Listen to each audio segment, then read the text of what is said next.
Los quiero invitar a que abran sus Biblias en el libro de Habacuc. Se encuentra entre Génesis y Apocalipsis. Si lo quieren encontrar, más seguro lo va a encontrar en el Antiguo Testamento, los últimos libros, ¿sí?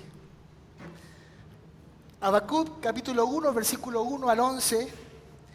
Y mientras usted busca, me parece importante aclarar que nosotros tenemos el convencimiento y estamos seguros de que la Escritura es inspirada por Dios.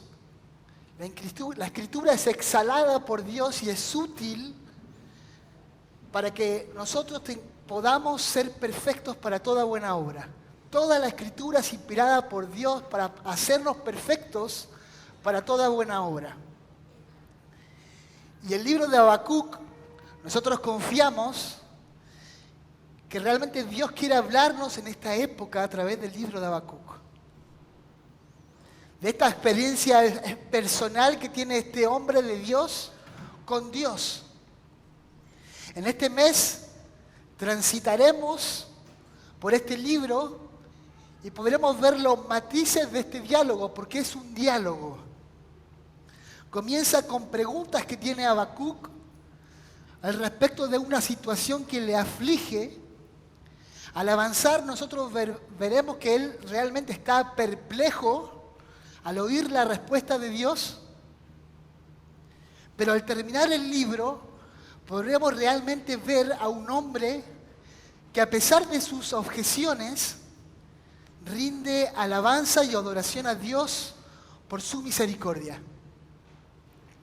Es interesante porque el libro de Habacuc es uno de aquellos fragmentos en las Escrituras que nos muestra un Dios que no huye de las preguntas difíciles. Un Dios que está presente para guiarnos a través de la aflicción. En la vida nosotros enfrentamos circunstancias difíciles, acompañadas de preguntas. Y saben, es algo sano hacerse preguntas. Es algo bueno hacerse preguntas. Porque cuestionar es parte de nosotros. Y generalmente las preguntas aumentan justamente en los momentos difíciles. En los momentos más complejos de la vida las preguntas aumentan. El problema no son las preguntas difíciles, sino no saber cómo lidiar con el tiempo de espera. El problema no son las preguntas difíciles, sino no saber manejar las respuestas difíciles. Voy a repetir esto. El problema no son las preguntas difíciles, sino no saber lidiar con el tiempo de espera. El problema no son las preguntas difíciles, sino no saber manejar las respuestas difíciles. En el último tiempo, nosotros nos hemos encontrado frente a escenarios que sin duda plantean desafíos para nuestra fe. Sin ir más lejos, el 2020, nosotros fuimos azotados por una pandemia que llevó a muchos a preguntarse ¿por qué? Al principio del año pasado, fuimos testigos de las consecuencias de la guerra y más adelante del terrorismo cruel con sus horrores y nos preguntamos ¿por qué? Muchos de nuestros hermanos que hoy están acá presentes han tenido que enfrentar la migración masiva con lo justo, replanteando su vida desde cero. Y seguramente ustedes se han preguntado, como yo me he preguntado, ¿por qué? Como cristianos, viviendo en la Argentina, somos parte de una sociedad fragmentada que atraviesa una crisis económico y social, donde el desconsuelo, la incertidumbre, el descontento y la violencia son el pan de cada día, y seguramente nos preguntamos, ¿por qué? Si esta pregunta fuera una moneda, de un lado, del otro lado hay otra pregunta que es, ¿dónde está Dios? ¿Cuándo Dios nos va a librar de esto? Cuando enfrentamos momentos de dificultades, existe el peligro de dudar de la bondad de Dios. Ese siempre ha sido el peligro desde el principio de la creación. ¿Cómo puede un Dios bondadoso serlo cuando hay tanto dolor y tanta maldad? ¿Cómo puede este Dios ser soberano y al mismo tiempo existir la maldad? El libro de Habacuc nos hace una invitación a que podamos ver más allá de lo que a momentos nuestros ojos pueden ver.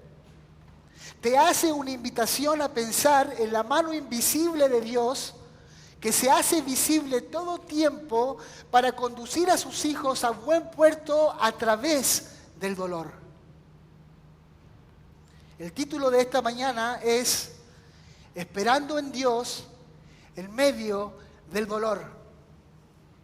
Y voy a hablar específicamente de la responsabilidad del creyente en medio de la aflicción y el poder de Dios gobernando para darnos certezas en medio del dolor. Vamos a ver dos escenas. En principio, la pregunta del profeta y después la respuesta de Dios. Y vamos a llegar a 3 puntos principales. El primero es que el creyente es llamado a refugiarse en Dios y esperar. El segundo es que los creyentes somos llamados a no callar la justicia de Dios y estar en conflicto constante con el pecado. Y el tercer punto es que somos llamados a esperar siempre, siempre en la justicia de Dios, porque la justicia de Dios es mejor. Primera escena, la pregunta del profeta. Habacuc capítulo 1, versículo 1. La profecía que vio el profeta Habacuc. ¿Hasta cuándo, oh Jehová, clamaré y no oirás? Y daré voces a ti a causa de la violencia y no salvarás. ¿Por qué me haces ver iniquidad y haces que vea molestia? Destrucción y violencia están delante de mí, y pleito y contienda se levantan. Por lo cual la ley es debilitada y el juicio no sale según la verdad. Por cuanto el impío asedia al justo, por eso sale torcida la justicia. Los invito a que tengamos un momento de oración. Señor, en este 2024 te pedimos a ti que tú puedas mostrarnos en tu palabra, Señor, lo que tú quieres decirnos, Señor. Que a través de la experiencia del profeta Habacuc, Señor, tú puedas mostrarnos, Señor, lo que tú quieres tratar con nosotros, Señor. Ayúdanos a entender, Señor, y ayúdame a mí a poner el sentido sobre lo que tu Escritura dice, Señor. En el nombre de Jesús. Amén. Esta semana sucedió algo particular. Mi tarea como padre, de todas las labores que tengo, una de ellas es lavar y limpiar a mi hijo, bañar a mi hijo, esa es mi tarea. Y yo siempre le preparo a él un baño de inmersión, porque él tiene un miedo terrible a la ducha, a la presión de ducha. Entonces yo le lleno la pileta y le digo, Benja, vení Benja. Y Benja viene y dice, la ducha no, me dice. Yo le digo, sí hijo, la ducha no, la pileta. Y él se mete en la pileta, en la tina, en la bañera, y se baña, como todo niño, ¿no? Al cabo de 20 minutos más o menos siempre el agua está de otro tono, siempre. No sé cómo logra ese muchacho ensuciarse dentro de casa, pero siempre termina de otro tono. No es que mi hijo sea un roñoso, sino que siempre termina de otro tono.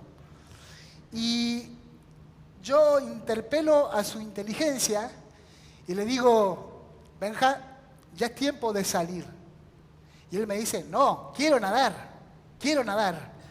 Y yo le digo, Benja, ¿de qué color es el agua?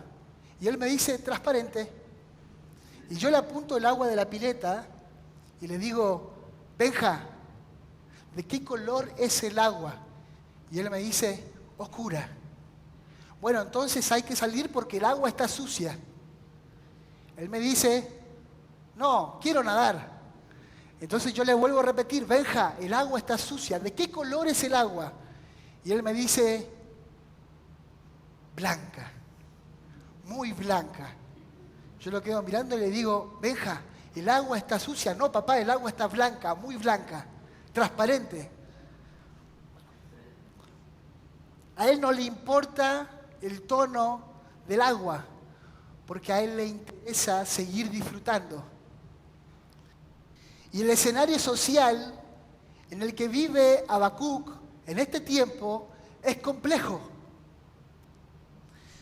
Acá tenemos un Habacuc que, si bien el texto no nos dice muchos detalles de su vida personal, los comentaristas bíblicos acuerdan de que Habacuc vive en la localidad de Judá.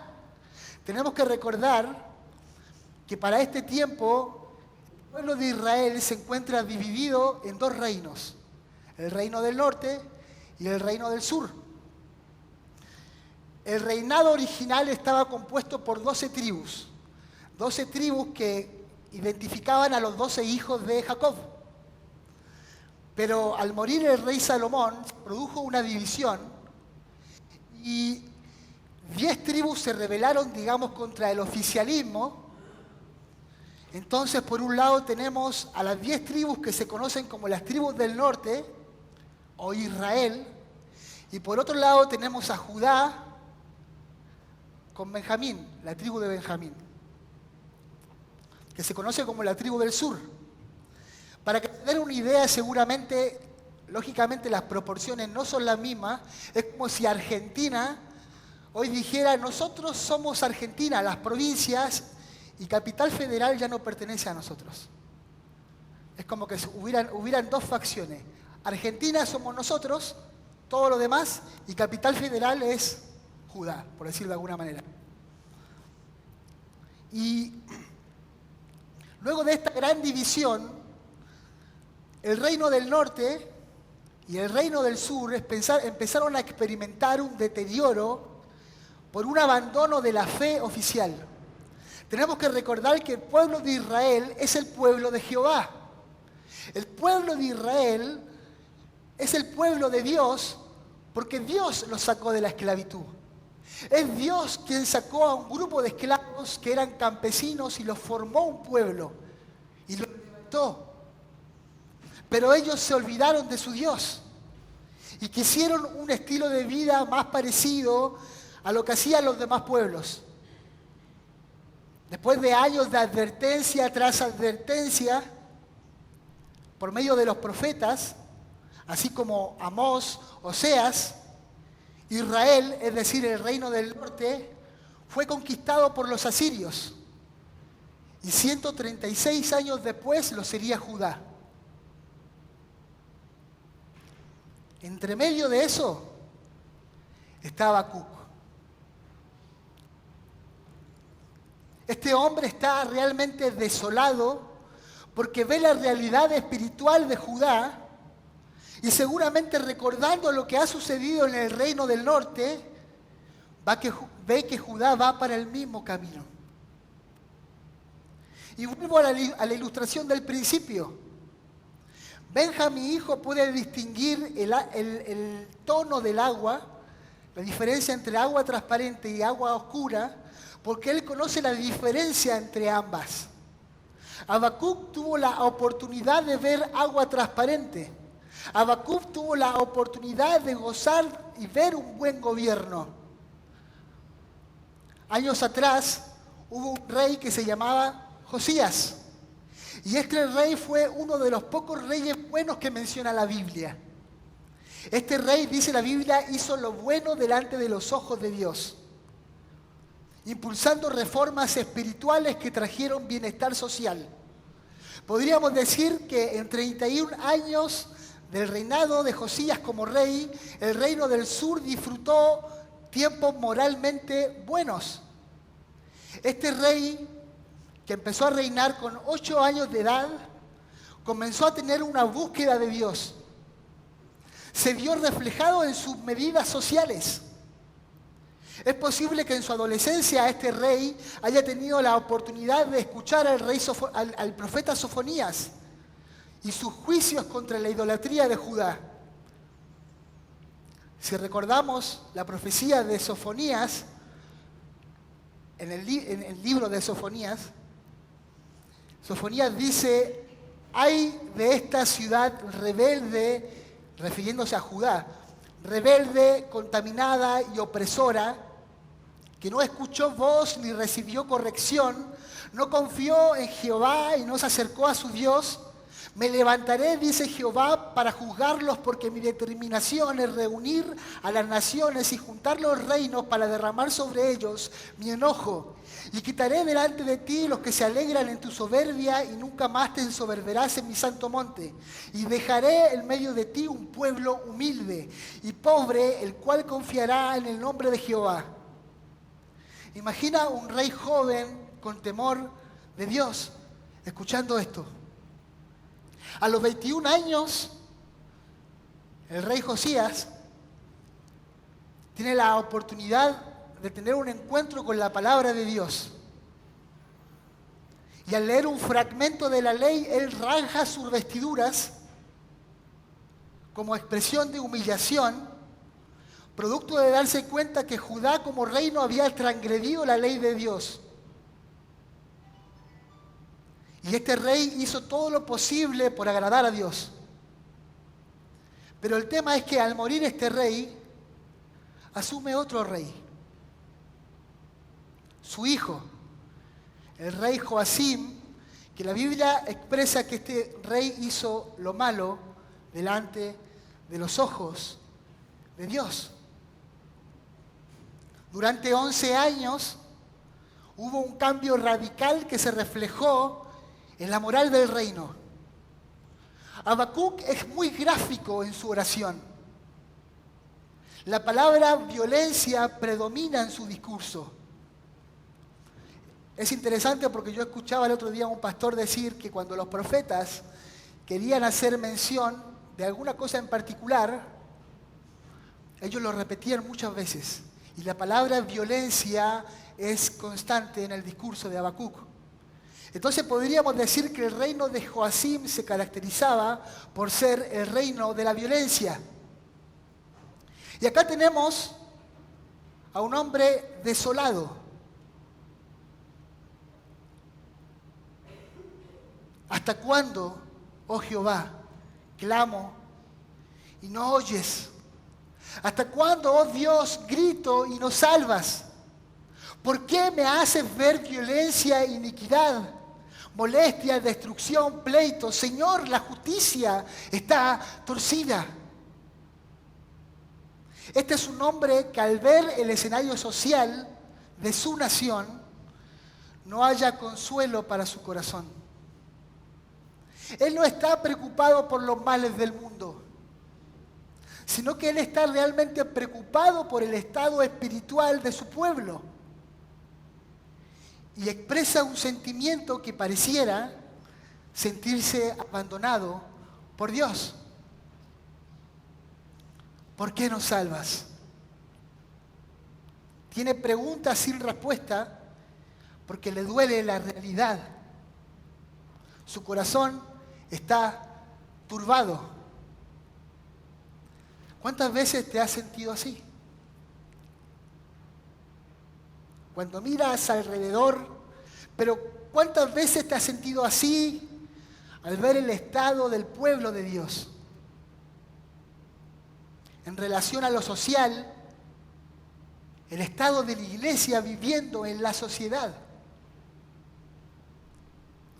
En su libro, El problema del dolor, C.S. Lewis dice: Dios nos susurra a través de los placeres, nos habla a nuestra conciencia.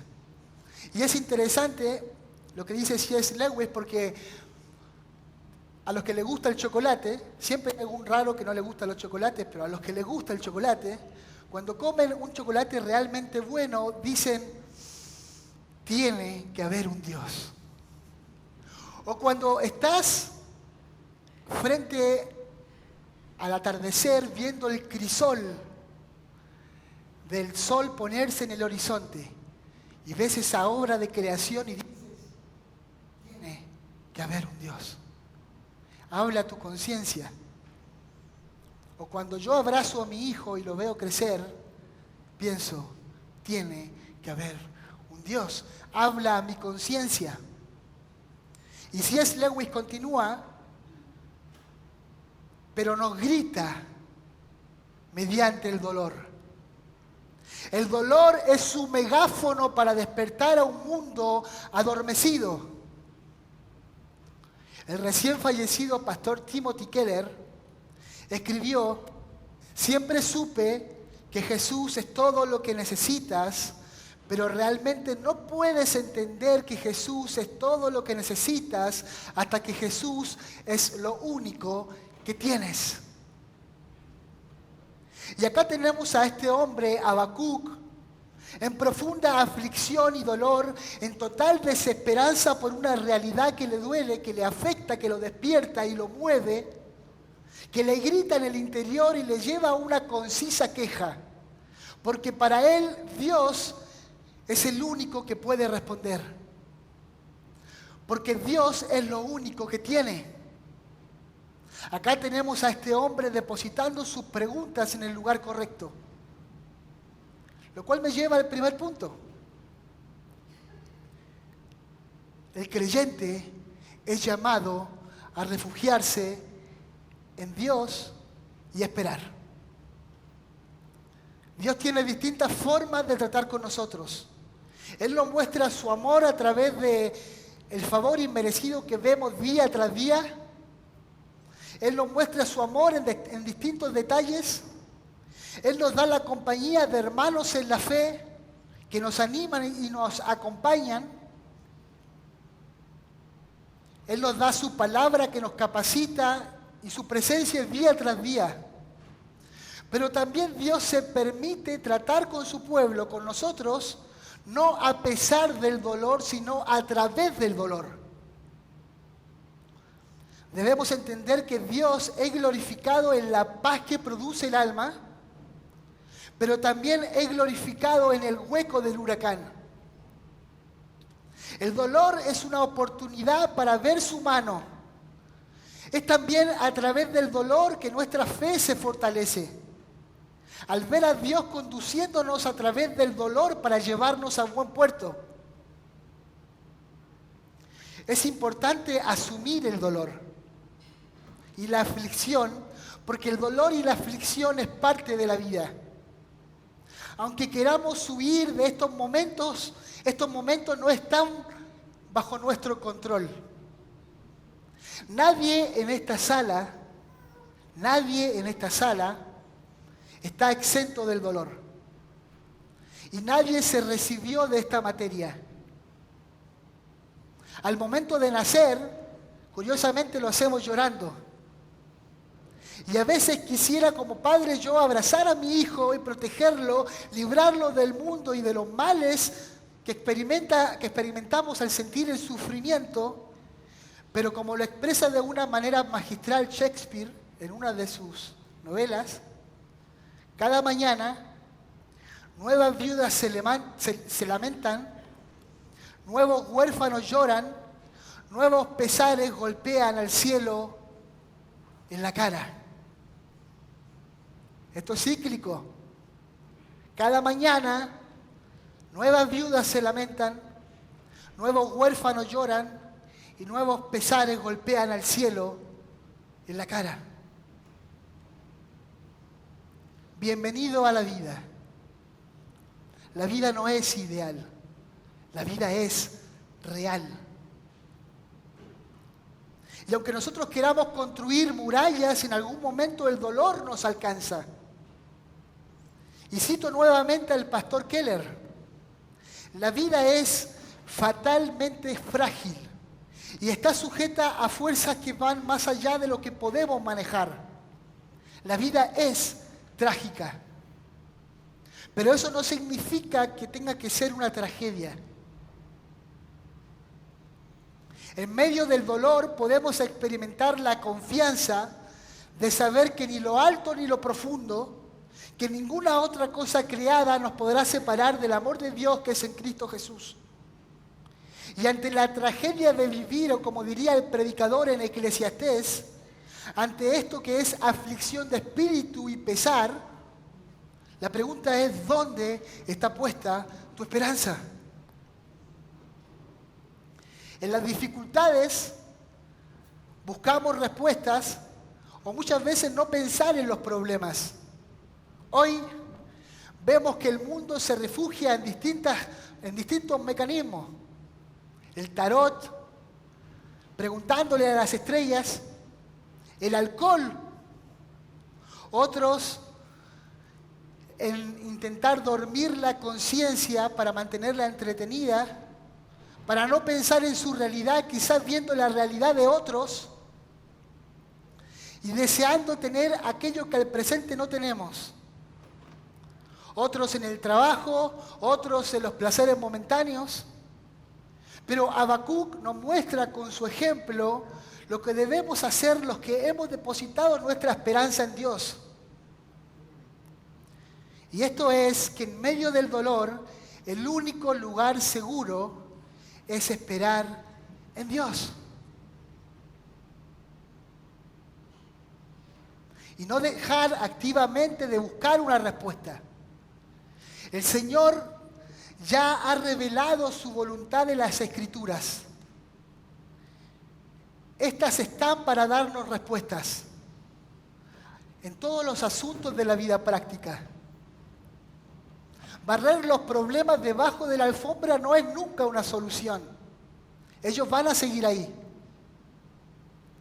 La pregunta es: ¿cuánto tiempo estás refugiándote en el Señor?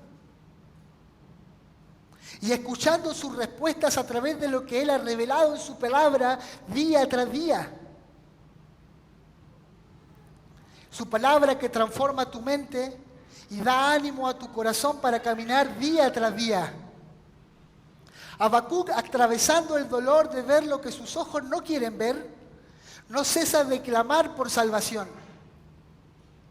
Pensando en las preguntas de Habacuc e intentando darle sentido a esta cuestión del dolor y del por qué Dios permite que nosotros veamos la maldad en nosotros y veamos la maldad en el mundo. Primero, de alguna manera el dolor nos permite que nosotros veamos como un reflejo en un espejo nuestra propia incapacidad. Y de alguna manera esto nos mantiene humildes y dependientes de Dios. Esto no es un justificativo para vivir en pecado, sino que muestra el contraste entre la santidad de Dios y nos damos cuenta que Dios es Dios y nosotros solamente somos hombres. Segundo, ver nuestra maldad nos da un sentido profundo del valor de la salvación. Necesitamos un Salvador. No puedes entender que Dios es todo lo que necesitas hasta que Dios es lo único que tienes. Y el sufrimiento es un grito que nos despierta para arrojarnos a los brazos del Salvador. Tercero, es una oportunidad para que otros vean la esperanza que hay en nosotros al transitar el dolor. Y en la aflicción, nuestra fe se fortalece. Porque no dependemos de las circunstancias, sino del Dios de las circunstancias. Es interesante porque al estudiar un poco de historia del cristianismo, podemos darnos cuenta que la iglesia tuvo más fervor cuando más perseguida fue. En cuanto a la maldad que vemos alrededor, esto nos muestra lo que nosotros podríamos haber sido, lo que seríamos sin la gracia de Dios. Dios permite en ocasiones que nosotros veamos el pecado en su máxima expresión para poder agradecer también que si no fuera por su gracia, seríamos igual. Ver la maldad es una oportunidad para amar la justicia. Predicar la justicia y odiar el pecado. Ver la maldad nos permite admirar la gracia de Dios que salva al que está perdido, que alcanza a aquellos que nosotros pensamos que son casos perdidos. Cuando ella viene a nosotros, en nuestra hora más oscura, nos permite admirar la gracia de Dios. Lo cual me lleva al punto 2. El creyente es llamado a no callar la justicia de Dios y estar en conflicto todo el tiempo con el pecado. Al leer Habacuc e intentar interpretar este sentimiento de desconsuelo que tiene el profeta, yo puse en mis notas: el escenario social es una consecuencia del pecado, por lo cual debemos amar la justicia y odiar el pecado. Estoy seguro que al menos en esta sala, por lo menos el 90% tiene una picadura de mosquito. 92%, seguramente. Y que de esta semana, la mayoría de nosotros estamos en superhumanoides, agilizando nuestro sentido por la falta de repelente en la ciudad, para evitar los mosquitos. El lunes yo fui a la plaza con mi hijo y lamentablemente los mosquitos fueron al individuo más grande de la plaza, que estaba con pantalones cortos. Y me fui a un banquete, literal un banquete para los mosquitos. Y el día martes fui al trabajo y es increíble como algo que te produce tanto placer como rascarte te puede hacer tanto daño. Yo empecé a rascarme sin darme cuenta. Cuando veo mi pierna tenía una herida considerable. Ahora es un problema mayor porque tengo que ponerme alcohol y mantener esa herida bien. Y es increíble como algo, como dije en un momento, que produce placer y alivio momentáneo puede hacernos daño. Muchas veces nosotros nos llevamos la mano a la cabeza y decimos a Dios: ¿por qué estoy sufriendo esto? ¿Por qué me está sucediendo? Pero la verdad es que esto es una consecuencia directa de mis decisiones. Tú sabes que no debes seguir por ese camino, pero sigues ahí haciendo eso que sabes que al momento te da placer, pero que te trae destrucción.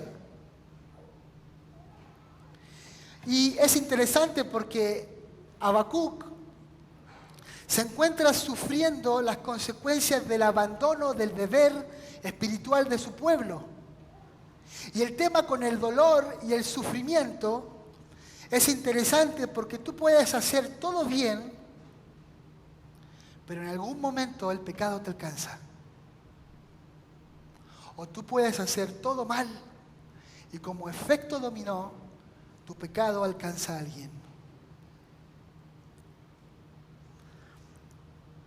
Así como cuando yo le decía a mi hijo en la bañera: hay que salir porque el agua está sucia.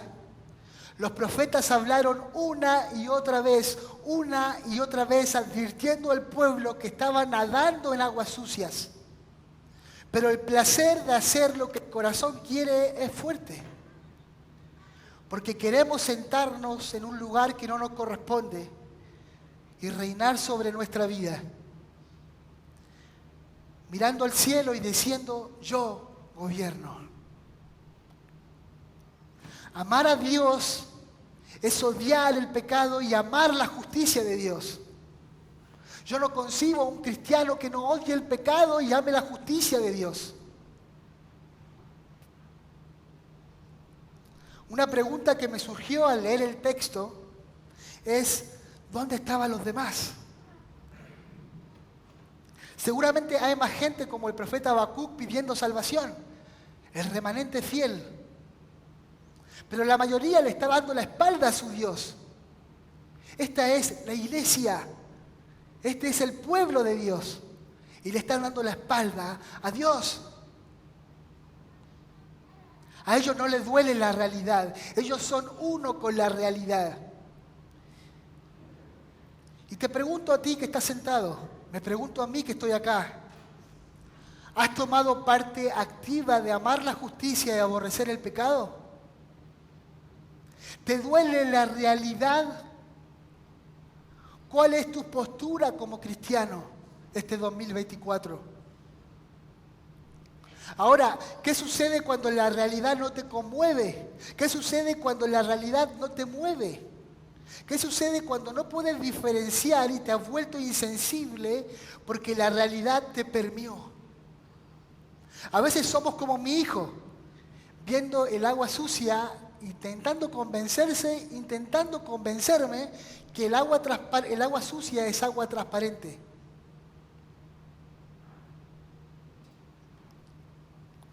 Para seguir justificando nuestro pecado.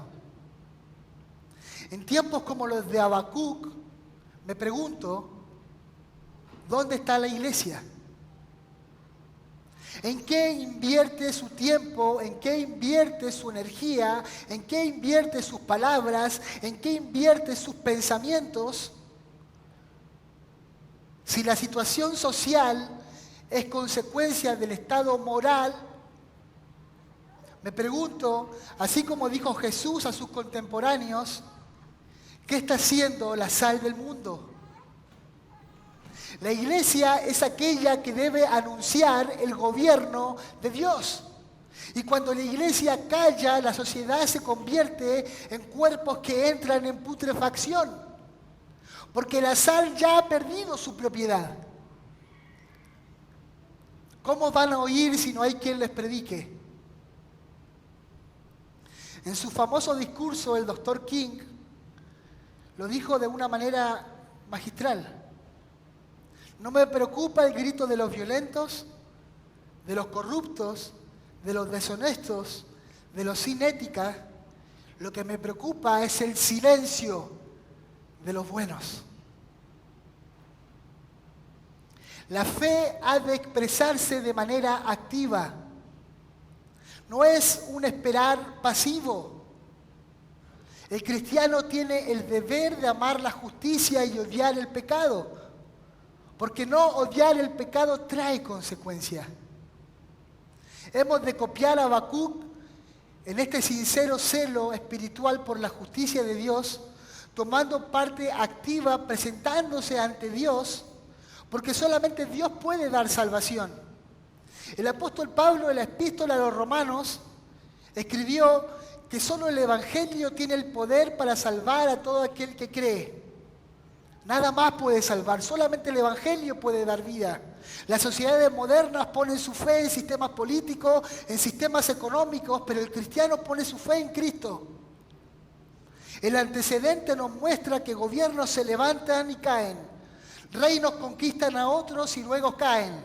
Los escenarios son cíclicos, cambian los personajes, pero la historia tiene la tendencia a repetirse. Y mientras todo tiene la tendencia a ser relativo, lo único que se mantiene y transforma sociedades, transforma personas, transforma sistemas, transforma vidas es la verdad del Evangelio.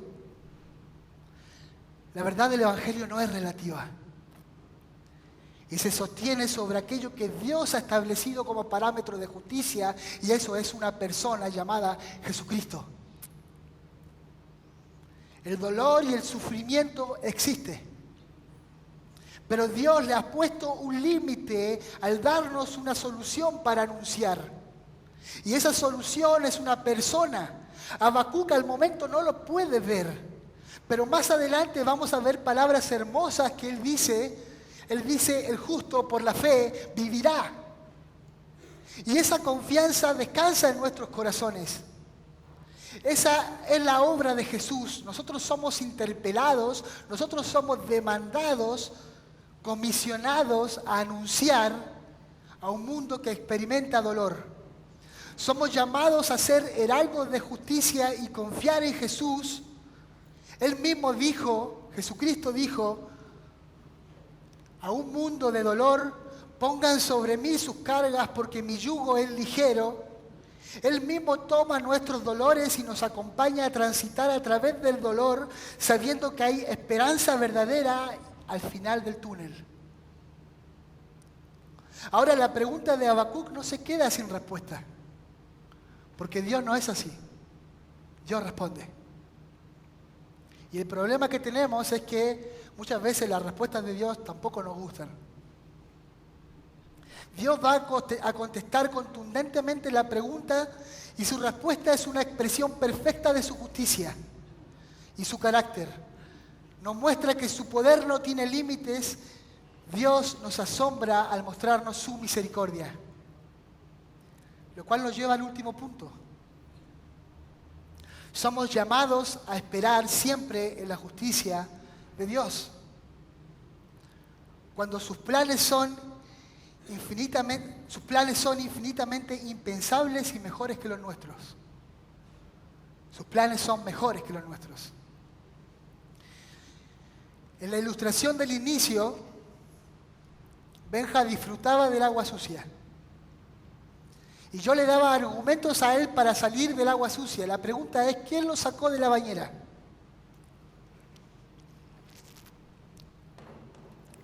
¿Quién lo sacó de la bañera? Yo le doy argumentos a mi hijo. Mi hijo no me escucha. Yo le doy argumentos. Él no me escucha. La pregunta es, ¿quién dijo suficiente? Mi esposa. Mi esposa vino con la toalla y dijo, suficiente, está muy sucia el agua. Y lo sacó.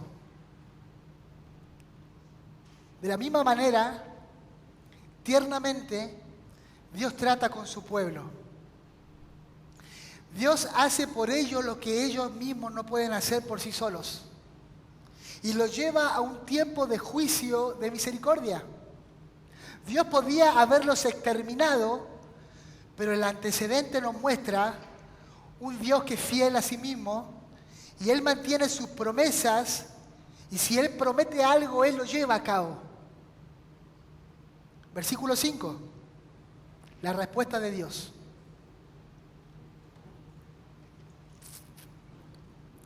Mirad entre las naciones y ved, y asombraos porque haré una obra en vuestros días que aun aunque se os contare, no la creeréis.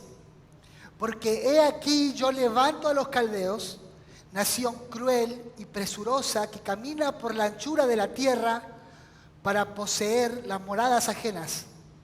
Formidable es y terrible. De ella misma procede su justicia y su dignidad. Sus caballos serán más ligeros que leopardos y más feroces que lobos nocturnos. Y sus jinetes se multiplicarán. Vendrán de lejos sus jinetes y volarán como águilas que se apresurarán a devorar. Toda ella vendrá a la presa, el terror va delante de ella y recogerá cautivos como arena. Escarnecerá a los reyes y de los príncipes hará burla. Se reirá de toda fortaleza y levantará terraplén y la tomará. Luego pasarán como el huracán y ofenderá, atribuyendo su fuerza a su Dios. Entonces ahora, Habacuc, ¿tú realmente piensas que yo no estoy haciendo nada? Levanta la cabeza y mira. De alguna manera Dios le recuerda que Él había prometido esto. Yo advertí sobre esto, pero ahora te voy a revelar cómo lo voy a llevar a cabo. El juicio comienza por casa. Entonces la salvación de Dios, la respuesta a las oraciones de Habacuc es realmente que el pueblo de Israel descubra lo que realmente es ser abandonados por Dios. Abandonados, entre comillas, por Dios. Me recuerda el capítulo 1 de Romanos, cuando el apóstol Pablo dice, porque habiendo conocido a Dios, No le glorificaron como a Dios, ni le dieron gracias, sino que su necio corazón fue entenebrecido. Profesando ser sabios, se hicieron necios, cambiando la gloria de Dios incorruptible en semejanza de imagen de hombre corruptible, de aves, de cuadrúpedos, de reptiles, por lo cual Dios los entregó a la inmundicia en las pasiones desordenadas de sus corazones. Y esto es lo que Dios hace con su pueblo, los entrega. Dios dice: suficiente. La maldad tiene un límite. ¿Quieres vivir lejos de mí? Entonces dura cosa te va a hacer descubrir lo que es golpearte una y otra vez con ese aguijón. Adelante. Entonces Dios le revela a Habacuc que va a traer unos que son más perversos que ellos. Ustedes quieren vivir bajo la ley de los hombres, acá tienen la ley de los hombres.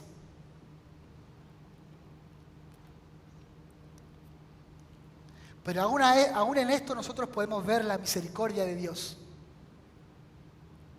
Primero, revelando sus propósitos al profeta.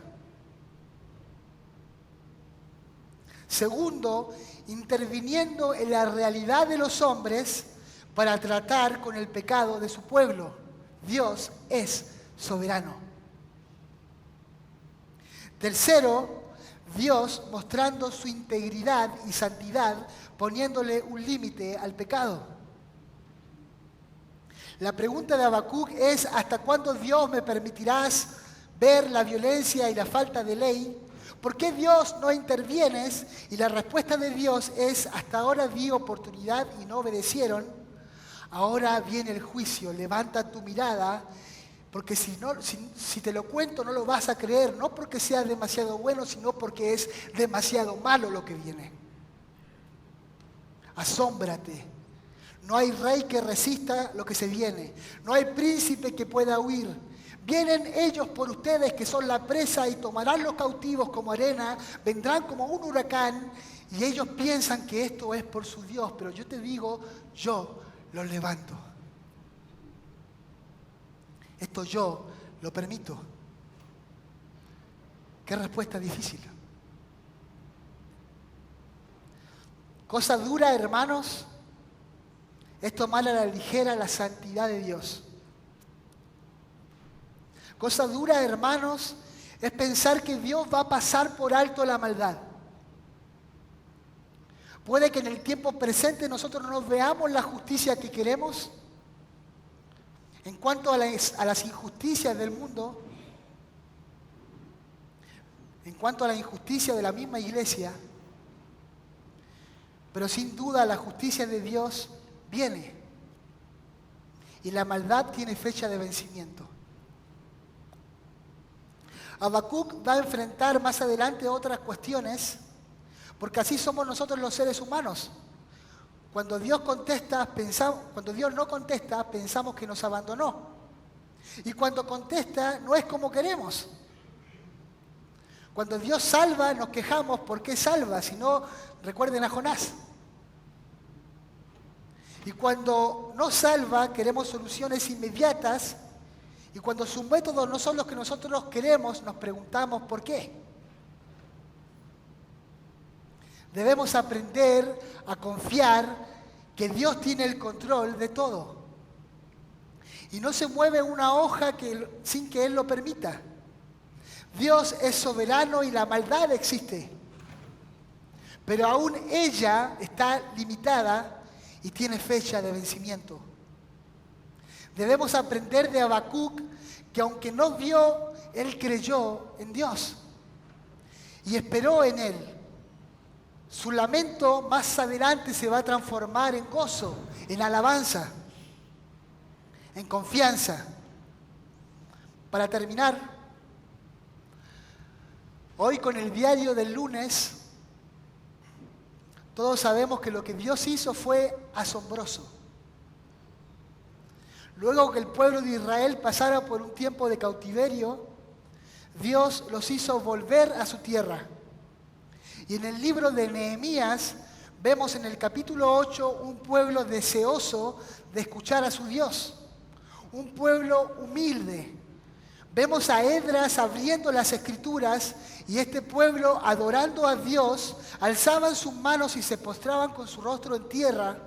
Este pueblo literalmente lloraba al escuchar las palabras de la ley. Este pueblo había sido realmente quebrantado. Pero la historia no termina ahí. Medio siglo después, vemos a Jesús, el varón de dolores, venir en rescate por nosotros.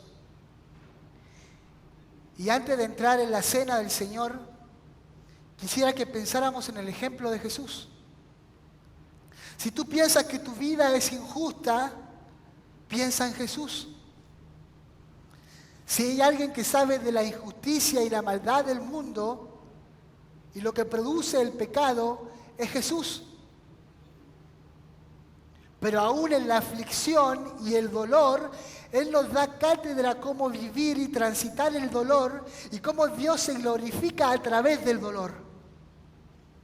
Fue necesario su dolor para que nosotros podamos tener vida nueva. Jesús, en su momento más grande de aflicción, se refugió en Dios. Él oró. Su refugio era estar con su Padre y esperar. Cuando de su cuerpo goteaban gotas de sangre, Él dijo: no sea hecha mi voluntad, sino sea la voluntad de mi Padre que está en los cielos. Jesús, no teniendo por qué venir y experimentar el peso de vivir, no estimó ser Dios como cosa a que aferrarse, sino que Él voluntariamente vino y entregó su vida por nosotros. Jesús vino por nosotros en una época donde el escenario social y espiritual era adverso, pero Él se hizo hombre para enseñarnos a vivir y traer el reino de Dios a nuestra realidad. Él se hizo hombre para tomar nuestros dolores en sus hombros y restituir aquello que nos fue quitado. Jesús nos enseña a vivir y a experimentar el gozo en una vida que no siempre es ideal, en una vida que es real. Jesús es el varón de dolores que fue literal molido por nuestros pecados. Y se hizo pecado por nosotros, recibiendo tu condenación y mi condenación. Él vino para anunciar el Evangelio de la paz y para darnos paz con Dios. Y este Jesús es el que un día volverá, porque Maranata, Cristo viene por su iglesia. Todo ojo le verá y ese día será un gozo para los que confiaron en Él. Pero los que no confiaron, será el crujir de dientes. Somos llamados a refugiarnos en Dios y esperar. Somos llamados a no callar la justicia de Dios y estar en conflicto con el pecado. Somos llamados a confiar en la justicia de Dios, porque la justicia de Dios es para los hijos de Dios siempre bienestar. Y tener la certeza que sin duda el sufrimiento tiene fecha de vencimiento. Posiblemente en este momento, acá yo me encuentre con 3 tipos de personas. Algunos que no creen en Jesús. Hoy es el día. Posiblemente me encuentre con aquellos que tienen solamente preguntas, pero nunca van a la presencia de Dios. Es tiempo de ir a la presencia de Dios y esperar. Y posiblemente me encuentre con otros que están constantemente en la presencia de Dios, pero no tienen una fe activa, amando la justicia de Dios, predicando la justicia de Dios. El 2024 es un año sin duda de muchos desafíos. Comencemos con el pie derecho. Pidámosle al Señor que nos ayude. Confiemos en el Señor y en su justicia. Oremos. Señor, gracias te doy en esta mañana por tu palabra. Señor, tu palabra es limpia, Señor. Tu palabra, Señor, es justa. Tu palabra, Señor, es buena. Permítenos, Señor, poder descansar en ti, Señor, en medio de un mundo de aflicción, Señor. Permítenos, Señor, poder descansar en ti, Señor, y saber que tu justicia es mejor, aun cuando nosotros somos tentados a aplicar nuestra propia justicia. Permítenos, Señor, poder confiar en ti, aunque al momento, Señor, no veamos, pero sabemos, Señor, que tú nos tomas de la mano para llevarnos, Señor, a través del dolor a buen puerto. Perdona nuestras faltas, Señor, límpianos, transfórmanos por medio de tu palabra para que podamos ser una iglesia, Señor, que sea realmente sal en un mundo caído. Para que, Señor, podamos realmente hablar, Señor, de tu justicia, amar tu justicia, Señor, y tener vidas santas, Señor.